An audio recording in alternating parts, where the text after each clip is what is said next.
Hari ini kita perhatikan berlaku banyak kematian yang mengejut. Dan ini memang di antara Nabi sebut tanda-tanda hampirnya kiamat, berlakunya kematian yang mengejut.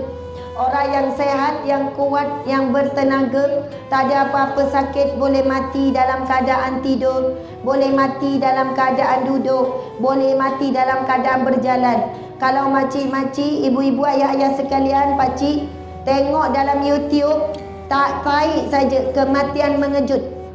Tengah bawa jet, tengah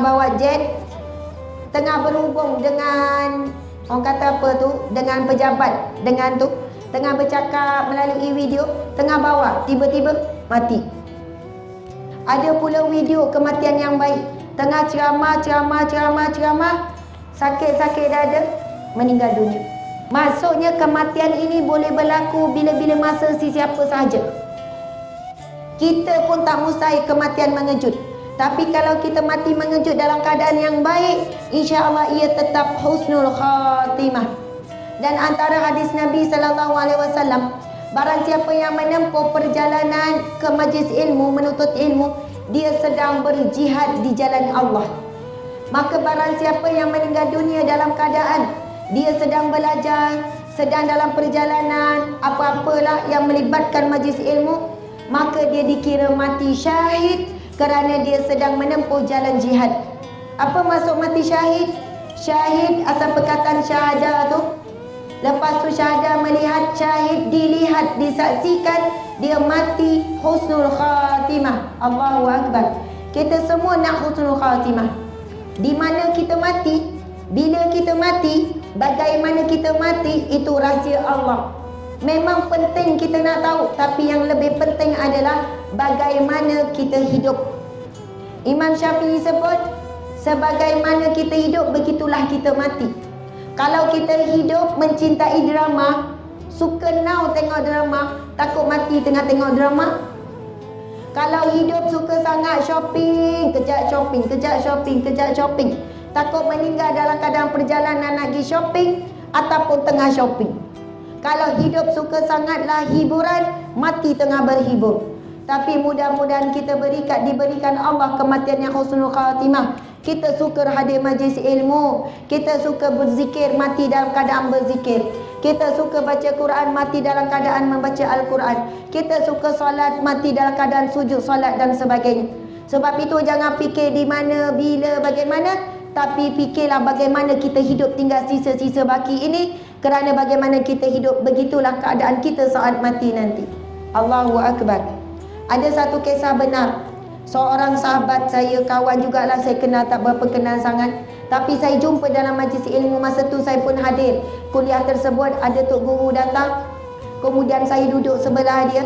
Saya tahu suami dia baru meninggal. Dia lebih muda daripada saya. Ada anak 3 orang. Saya kata, "Dek, takziah ya, suami kamu meninggal." Suami pun muda lagi, bukan tua sangat. Lepas tu dia kata, "Ustazah, saya memang sedih suami saya meninggal. Siapa tak sedih, muda lagi, anak kecil. Tapi Ustazah, saya bahagia dengan pemergiannya." Dia kata, "Ustazah, saya menjadi..." Dia cerita macam ni. Suami dia seminggu sebelum dah bagi tahu, "Abang dah tak lama ni. Abang kena selesaikan beberapa perkara sebelum abang pergi. Tinggal beberapa hari lagi saja. Cukup 7 hari abang dah tak ada." Lalu dia kata, "Bang, jangan main-main. Sebab sihat, tak ada sakit apa-apa." Tapi suami dia dalam tempoh tersebut banyak dia selesaikan. Urusan dengan orang, urusan itu, urusan ini. Ini kisah benar, cerita tahun lepas ke 2 tahun lepas. Dia kata suami dia memang macam buat persiapan sungguh-sungguh. Dia nak pindah daripada alam dunia ke alam barzah. Saya nak tanya, kita kan kalau nak pergi umrah, berapa hari sebelum dah siap semua barang? Boleh tak kalau nak pergi lusa, hari ni tak siap-siap lagi? Pasport tak siap? Tak boleh. Pasport paling kurang sebulan sebelum dah serah dah. Bagaimana kita? Kalau kita tertinggal barang, pasport okey, tertinggal barang, sampai Mekah, boleh tak beli barang tu? Boleh. Tapi kalau kita masuk ke alam barzah, tertinggal amalan, tertinggal sesuatu, nak tanya boleh patah balik tak ke alam dunia? Tak boleh. Itu perpindahan yang kita tidak boleh nak patah balik. Kita rasa menyesal bila mati, kenapalah aku tak maafkan anak aku yang menyakitkan hatiku. Bila nampak besarnya pahala memaafkan, kenapalah dulu masa hidup aku tak gini, kenapalah ya Allah, ya Allah. Masa tu penyesalan yang tak boleh kita nak pindah balik dah. Dia cerita, Ustazah, suami saya boleh settle tu settle ni macam-macam, tinggal lagi 2 hari nak meninggal dunia, dia sakit dalam perut. Bila pergi hospital, masuk hospital, doktor cek tak ada apa-apa, FND ke apa, dia sakit dalam perut.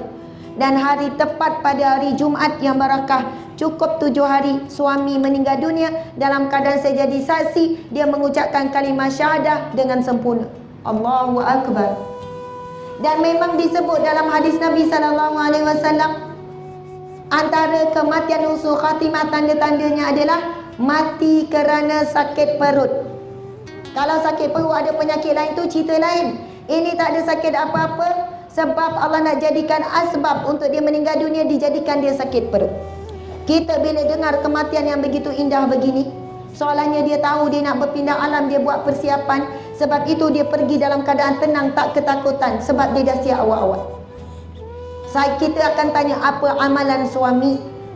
Lalu isteri dia kata, Ustazah, sepanjang saya ni kan lebih kurang 10 tahun tak silap macam itulah, saya jadi saksi suami saya seorang yang sangat, dan boleh dikatakan, dia kata tak pernah tinggal solat tahajud pada tengah malam.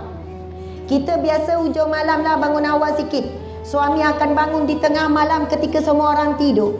Dia selalu kejutkan saya, tapi saya tak kuat nak bangun. Sebab dia kejut pukul 2 pagi, 3 pagi ni. Dan dia bukan sekadar meluangkan masa sedikit saja, tapi dia akan hafaz Quran, baca Quran. Suami dia kerja biasa je, bukannya di kalangan ahli-ahli ilmu agama, tapi yang seorang yang sangat jaga solat malam tahajud. Allah Subhanahu wa taala berfirman di dalam Al-Quran, "Wa minal laili fatahajjat bihi." Daripada sebahagian malam bangunlah bertahajud. Asa an yab'asaka rabbuka maqaman mahmuda. Mudah-mudahan akan dinaikkan oleh Tuhanmu dirimu pada maqam yang terpuji, maqaman mahmuda, maqam yang terpuji. Allahu Akbar, subhanallah.